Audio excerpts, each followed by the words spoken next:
Queridos amigos, en esta oportunidad quiero compartir con ustedes un tema de la palabra del Señor contingente a nuestros días. Creo que pocos de nosotros habríamos imaginado que nuestras vidas cambiarían tan rápidamente durante las anteriores semanas. Sin lugar a dudas, estamos en tiempos sin precedentes.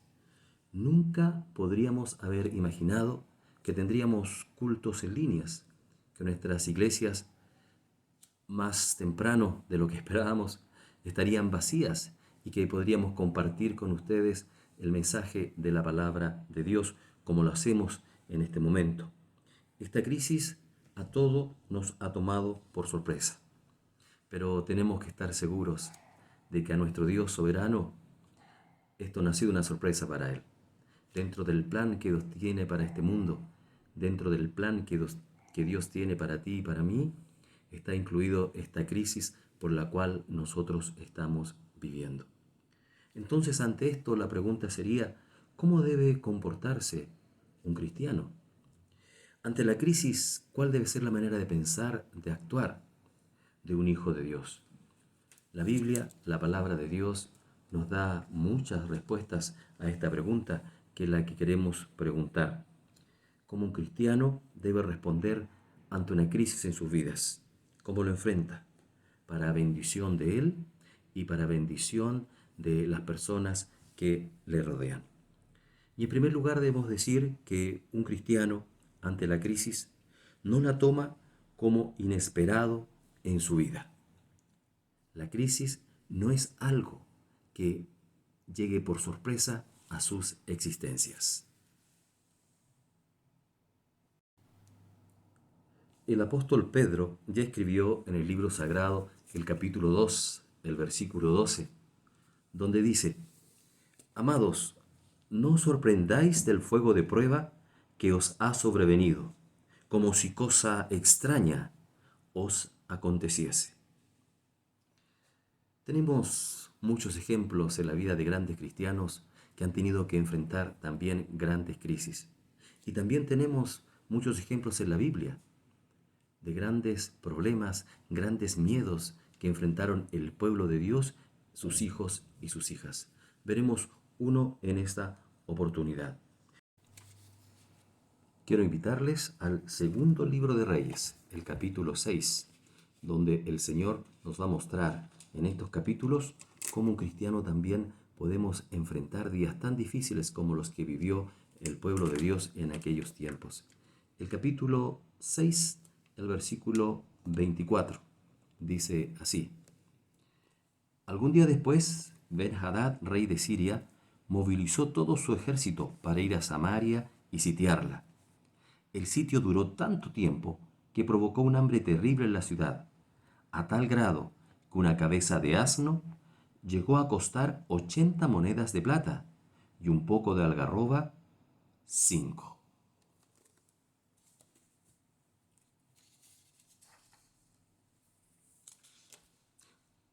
Una ciudad sitiada era un problema para aquellos tiempos.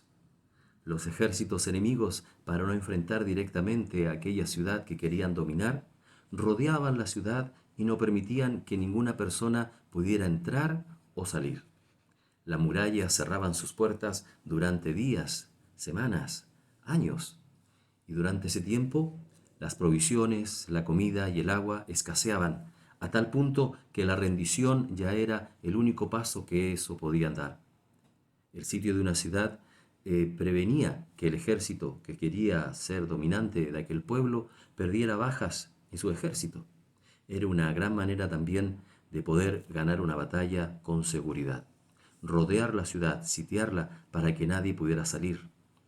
Esto de estar totalmente en nuestros hogares, en nuestras casas, también era algo que se veía en la antigüedad, con mucho más miedo y temor, por supuesto, en esa correspondencia, como fue la ciudad de Samaria, sitiado por el ejército sirio. Y llegó a tal punto, como acabamos de leer, que alimentos o cosas que nunca pensaron llegar a ser alimentos para un judío se vendía a un gran alto valor. Entonces tenemos que darnos cuenta en primer lugar que la crisis para un cristiano no es algo de sorpresa.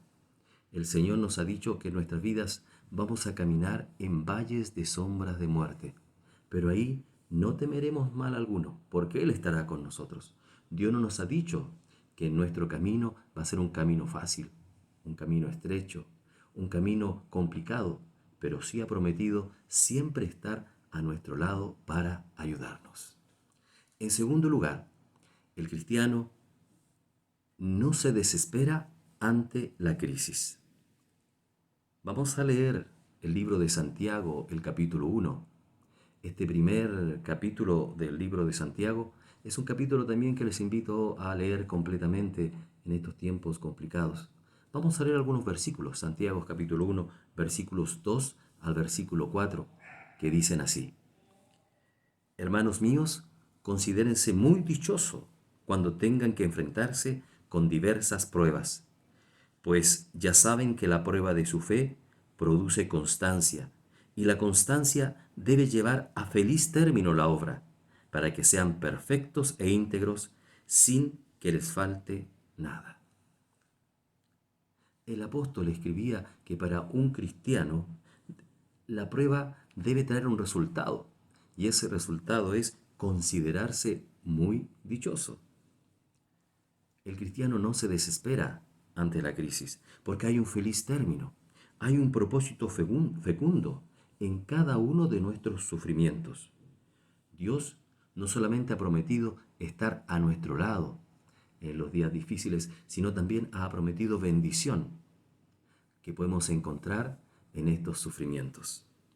El segundo libro de Reyes, continuando con nuestra historia del sitio a la ciudad de Samaria, en el capítulo 7, el versículo 1 y 2, nos presenta ahora cómo entra el profeta Eliseo en esta historia.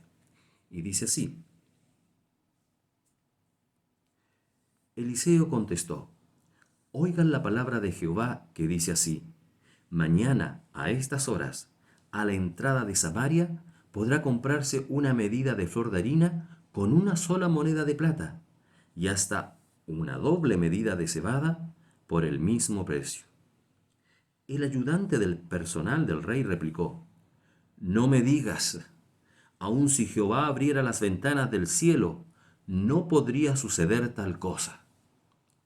Pues lo verás con tus propios ojos, le advirtió Eliseo, pero no llegarás a comerlo. Este hombre, el ayudante del rey, que escuchaba lo que Eliseo, como mensaje del Señor, le traía al gobernante, cayó en la desesperación. Sus palabras fueron incoherentes. Si Dios abriera las bendiciones de Dios, abriera las ventanas del cielo, nada podría caer, nada nuevo. No debemos perder el contexto espiritual dentro de nuestras crisis, de nuestras vidas, porque la crisis tiene otro elemento, nos revela realmente cómo somos nosotros. La crisis trae como resultado que desvela nuestra personalidad.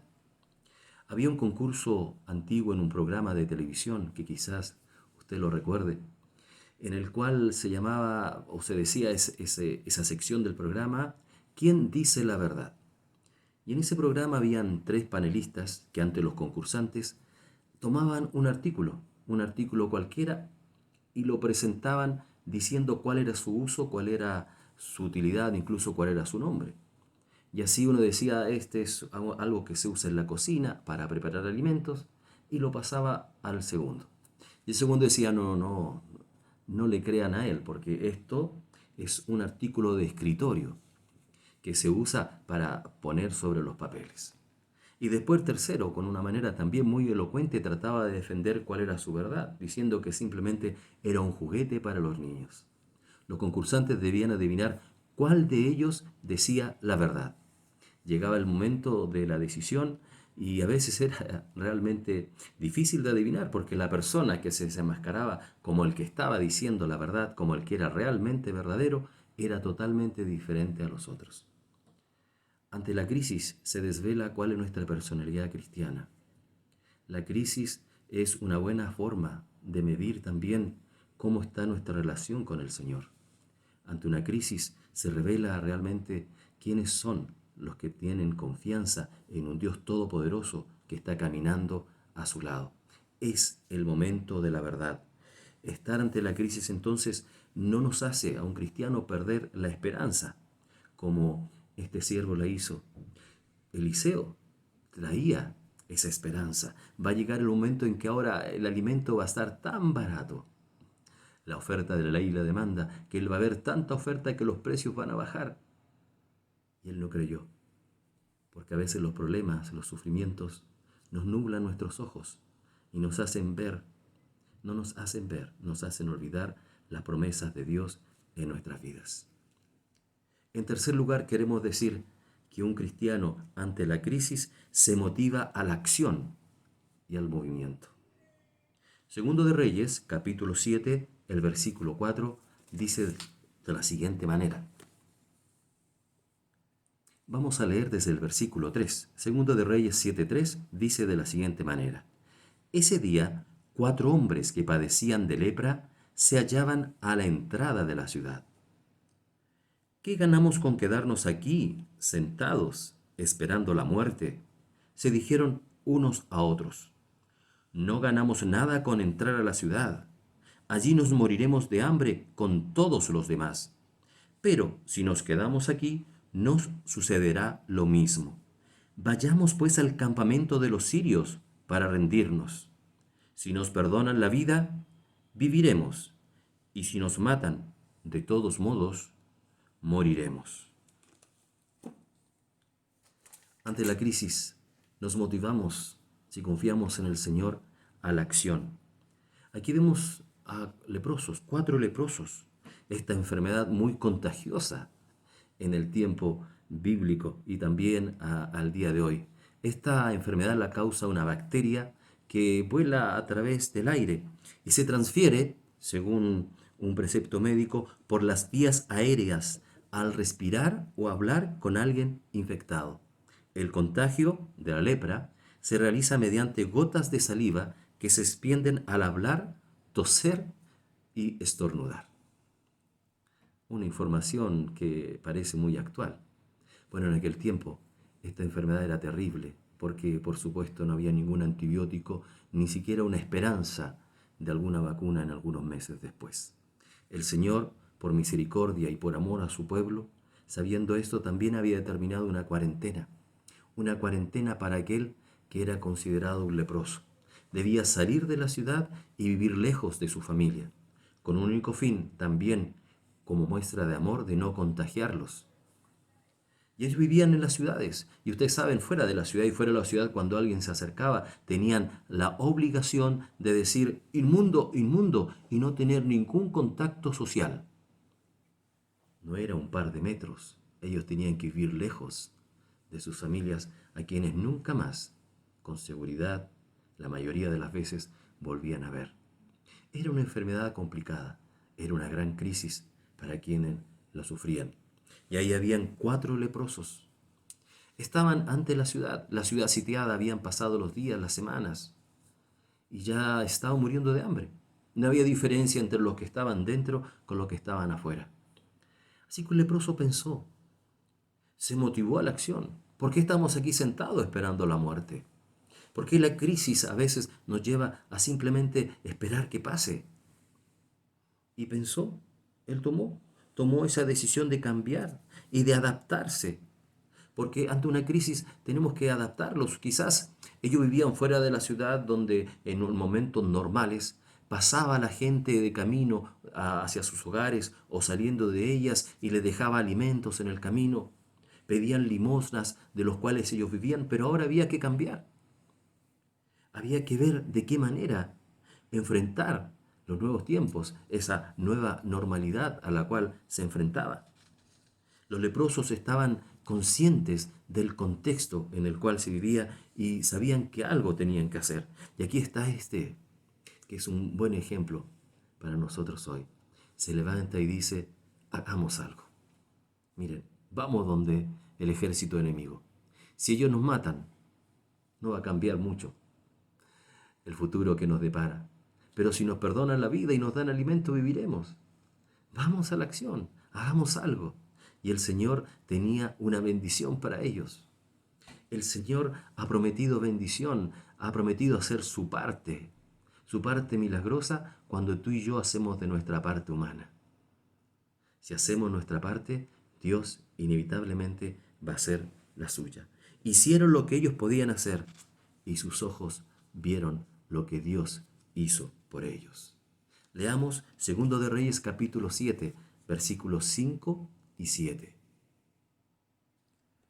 Al anochecer se pusieron en camino, pero cuando llegaron a las afueras del campamento sirio, ya no había nadie allí, y era que Jehová había confundido a los sirios, haciéndoles oír el ruido de carros de combate y de caballería como si fuera un gran ejército.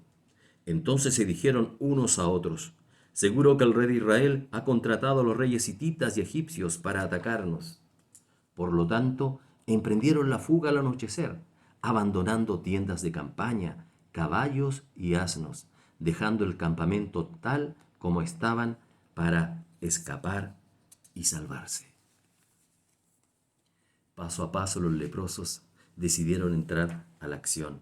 Se motivaron a la acción y al movimiento, porque no debemos quedarnos siendo apoyos para otros, sino movernos, aunque a veces no sepamos muy bien cómo es el futuro, qué es lo que hay en el futuro, pero un cristiano debe ser motivado a la acción.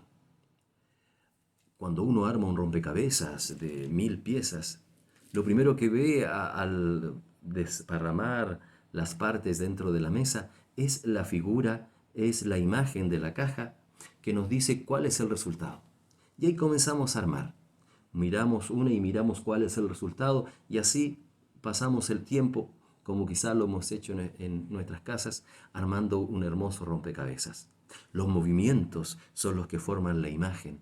Es el movimiento que puede llegar a un resultado. Pero en los tiempos de crisis es como armar un rompecabezas sin tener esa imagen, porque no sabemos qué va a pasar en el futuro. No sabemos qué va a pasar dentro de un mes. ¿Cuál va a ser la realidad para tu vida o para la mía? No sabemos cuál va a ser la realidad de nuestros trabajos. No sabemos cuál va a ser la realidad de la iglesia. Pero sí sabemos que tenemos que comenzar a movernos. Y mientras movamos las piezas, va a ir a formarse lo que Dios tiene preparado para nosotros. Pero eso nunca llegará a ser una realidad si las piezas quedan estáticas. Estos hombres leprosos tomaron la decisión, porque un cristiano ante una crisis se motiva a la acción y al movimiento. Número 4. Un cristiano ante el sufrimiento no pierde el sentido de su esencia ni el sentido del tiempo. Dios ha dado un propósito a su pueblo. Dios nos ha dado una misión a cada uno de nosotros: ser sal del mundo, la luz, ser agentes mensajeros del Evangelio, ser su pueblo santo, escogido para anunciar las virtudes de nuestro Dios que nos ha llamado de las tinieblas a la luz. Un perfume. Esa es nuestra esencia. Entonces, un cristiano no la pierde. Los tiempos de crisis nos ayudan también a resaltar. Segundo de Reyes, capítulo 7, versículos 8 y 9, dicen así: Cuando los leprosos llegaron a las afueras del campamento, entraron en una de las tiendas de campaña. Después de comer y beber, se llevaron de allí plata, oro y ropa, y fueron a esconderlo todo. Luego regresaron, entraron en otra tienda y también de allí tomaron varios objetos y los escondieron. Qué sorpresa para ellos. Todo el campamento vacío. Podían entrar a cualquier tienda y poder sacar la comida, cambiar sus ropas, que seguramente eran harapos. Comieron hasta saciarse. Encontraron el oro, la plata, las joyas. De un momento a otro eran ricos. Regresaron a sus casas, guardaron todo lo que tenían y otra vez regresaron para obtener más y más y quizás comer. Se dieron cuenta realmente de las bendiciones que tenían. Pero también en esos momentos se dieron cuenta que tenían una misión que entregar a otros. Permítame leerle ahora el versículo 9. Entonces se dijeron unos a otros: esto no está bien. Hoy es un día de buenas noticias y no las estamos dando a conocer. Si esperamos hasta que amanezca, resultaremos culpables. Vayamos ahora mismo al palacio y demos aviso. Ante la crisis se dieron cuenta también de la misión y se dieron cuenta del momento en el cual estaban viviendo. Es ahora tiempo de una buena nueva. Es ahora tiempo de una buena noticia que dar. En crisis, el cristiano no debe perder su esencia, ni perder la esencia en el tiempo en el cual nosotros estamos viviendo. La iglesia no debe perder su esencia. La iglesia no debe perder su obra que debe realizar. Nos alegramos porque estamos usando los medios tecnológicos actuales para que la iglesia siga en movimiento. Y lo está haciendo. Y Dios nos está mostrando grandes milagros. Reuniones que a veces tenemos en la iglesia 6, 8 personas. A veces, ¿cuánto hemos contado? 30, 40 y mucho más conectados. Realmente Dios está mostrando maravillas porque la iglesia de Dios no está perdiendo su esencia, su obra. Debemos preocuparnos de seguir alcanzando a los cuales el Señor nos manda que debemos alcanzar. La crisis nos hace ser más creativos y tenemos que usar y darnos cuenta, tal como el leproso, hoy es tiempo de buena nueva.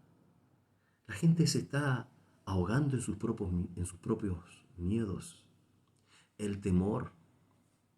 Un cristiano, estamos llamados a confiar, a tener fe. Y la confianza hace huir el temor. El miedo oculta las posibilidades y hace que perdamos las oportunidades que podemos usarla para cumplir la misión en este tiempo importante en el cual nosotros estamos viviendo. No perdamos, que no se pierdan las oportunidades. Bueno, una vez escuché que las oportunidades nunca se pierden. Siempre hay alguien que las encuentra. Cuando nosotros quizás somos obesos espirituales, nos alimentamos constantemente. El mensaje del Señor alegra nuestro corazón, pero necesitamos movernos y hacer ejercicio, perder el sedentarismo y llevar la buena nueva a otros. Hoy es el día de buena nueva y estamos haciendo mal si callamos. Algún día quizás se nos puede hacer a nosotros sentir culpable. Demos el Evangelio en este tiempo en que quizás la gente puede estar más susceptible a escuchar lo que a ellos les falta, la esperanza. En quinto lugar, un cristiano, ante la crisis, enfrenta su propio miedo, su propio temor, con la ayuda de Dios. Ahora, tomando una decisión, estos leprosos van y dan al rey la buena noticia. Van ante el mismo palacio para dar a conocer esta buena nueva. Leprosos, acercándose a la ciudad, de la cual ellos sabían que no tenían que tener contacto alguno. Menos pensaron en sus vidas alguna vez estar hablando directamente con el rey, pero fueron ante él y le dijeron: mira, Dios ha hecho maravillas, el campamento está vacío. En un principio ellos dudaron porque tenían mucho miedo. Pero la Biblia nos dice que tomaron uno de los pocos caballos que quedaban, llevaron algunos emisarios para ver si era realidad lo que estos leprosos estaban contando.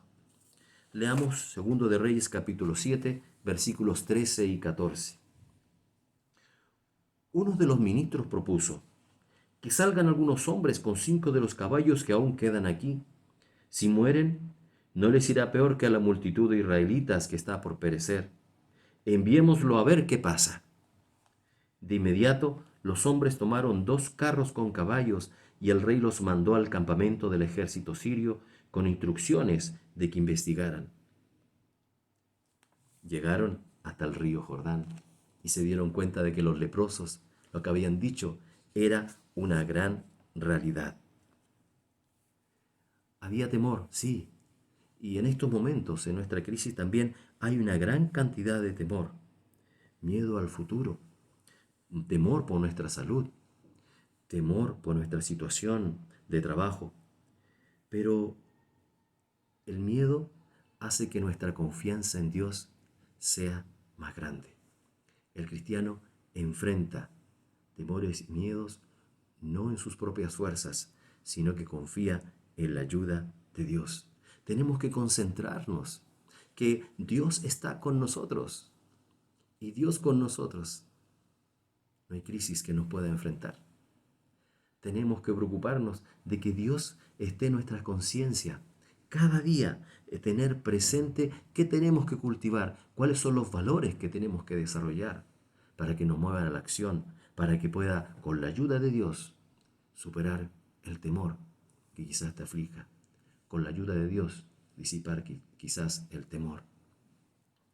Un jardinero en una gran casa un día abonaba con mucho cuidado la maleza que estaba entre medio de las plantas.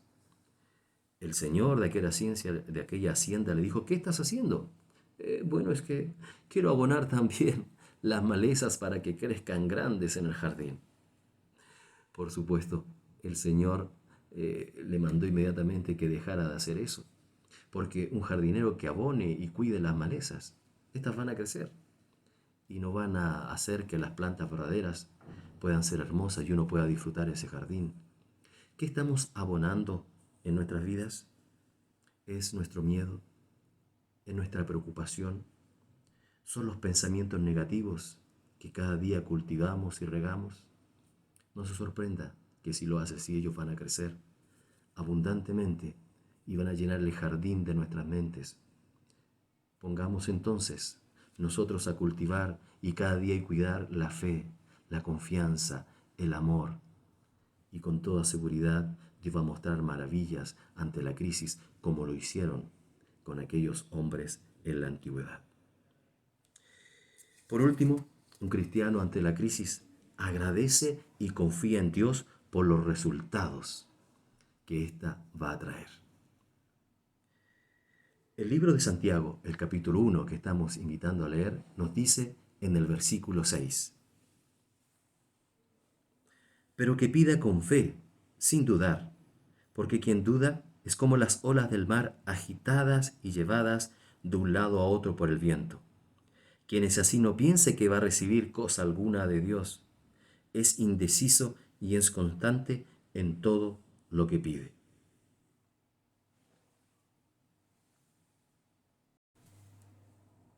Así es, el libro de Santiago nos dice que debemos pedir con fe, con confianza, sin dudar. No como las olas del mar que van de un lugar a otro, sino tomar decisiones para poder también, como dice lo del versículo anterior, el versículo 3, ya que sabemos lo que produce estas pruebas que nosotros estamos viviendo. Para un cristiano, la crisis es una actividad productiva. Hay algo positivo, algo nosotros tenemos que obtener. Una buena definición de fe es confianza, no dudar de las maravillas que podemos ver en el futuro.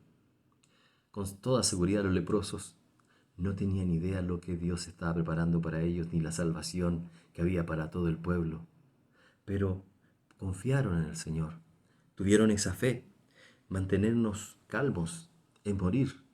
Vamos, hagamos a la acción con creatividad para no perder nuestra esencia de cristianos y no perder la noción del tiempo importante en el cual nosotros estamos viviendo. Te pudiera quizás preguntar a ti, ya casi al terminar estos pensamientos, ¿cuál ha sido la lección más importante que hayas aprendido en tu vida? Y con seguridad pueden ser muchas y muy diferentes las de uno y los otros, pero puede haber algo en común. Las principales lecciones de la vida nos lleva también a los momentos de mayor crisis, los momentos de fracasos, los momentos de desilusión. Han dejado impregnar en nosotros lecciones de vida con las cuales podemos aprender cada día de ellas. La crisis realmente es una gran escuela para los cristianos. Por eso un cristiano agradece y confía a su Dios por los resultados que produce. Pueden ser muchas las lecciones que nosotros podemos aprender. Y quizás si recordamos de grandes hombres de la Biblia, Jonás, Pedro, Naamán, que ante la crisis ellos pudieron aprender y seguramente el resto de sus vidas agradecieron como el Señor les pudo dar una bendición en aquellos momentos. Querido hermano, querida hermana, querido amigo, confiemos en el Señor y cuando la lucha llegue a su final, vamos a ver las bendiciones que Dios nos ha entregado por nosotros. Porque un cristiano ante la crisis se motiva a la acción, no pierde el tiempo en el temor, sino es consciente del tiempo en que vive. Enfrenta los temores y miedos con la ayuda de Dios. Agradece y confía por los resultados de la crisis, que quizás no lo vamos a ver ahora, pero sí lo vamos a ver en un futuro, cuando la lucha termine.